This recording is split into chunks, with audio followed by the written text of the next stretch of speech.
Hello every one, ഇന്ന് ഞാൻ വന്നിരിക്കുന്നത് മറ്റൊരു ഹെൽത്തി റെസിപ്പി ആയിട്ടാണ്. ഒരു ദാൽ കിച്ചടിയാണ്. സോ ആദ്യം തന്നെ പറയട്ടെ, ഇത് എൻ്റെ സ്റ്റൈലിലൊരു ദാൽ കിച്ചടിയാണ്. പലർക്കും പല രീതികളാണ്. സോ അതിനായിട്ട് നെയ്യിലേക്ക് ജീരകം, വെളുത്തുള്ളി, സവാള, തക്കാളി, പച്ചമുളക് എല്ലാം കൂടെ ചേർത്ത് മിക്സാക്കിയതിന് ശേഷം ആവശ്യത്തിന് മഞ്ഞൾപ്പൊടി, ഫ്ലേവറിനായിട്ട് വളരെ കുറച്ച് ചിക്കൻ മസാല, ആവശ്യത്തിന് ഉപ്പ് എല്ലാം കൂടെ ചേർത്തൊന്ന് മിക്സാക്കി. പിന്നെ ഞാൻ കുറച്ച് മുരിങ്ങല കൂടെ ആഡ് ചെയ്തിട്ടുണ്ട് കേട്ടോ. മുരിങ്ങല നിങ്ങൾക്കൊക്കെ അറിയാവുന്നതുപോലെ വളരെ ഹെൽത്തി ആയിട്ടുള്ള അയൺ റിച്ച് ആയിട്ടുള്ള ഒരു ഇലക്കറിയാണ്. കുഞ്ഞുങ്ങൾക്കായാലും മുതിർന്നവർക്കായാലും മുരിങ്ങല വളരെ നല്ലതാണ്. അതുകൊണ്ട് തന്നെ ഞാൻ കുറച്ച് മുരിങ്ങല കൂടെ ആഡ് ചെയ്തിട്ടുണ്ട്.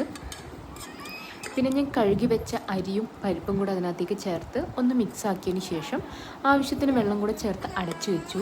പിന്നെ ഞാൻ 3 വിസിലിന് ശേഷമാണ് അത് എടുത്തത്. തുടക്കത്തിൽ പറഞ്ഞതുപോലെ ഇത് എൻ്റെ രീതിയിലുള്ളൊരു ദാൽ കിച്ചടിയാണ്. എൻ്റെ രീതിയിലുള്ള ദാൽ കിച്ചടി എന്ന് പറയുമ്പോൾ എൻ്റെ മോളുടെ ടേസ്റ്റിനനുസരിച്ചുള്ളൊരു ദാൽ കിച്ചടിയാണ്. അവൾക്ക് കുറച്ചുകൂടെ ഡ്രൈ ഫോമിലുള്ള ദാൽ കിച്ചടിയാണ് കേട്ടോ ഇഷ്ടം.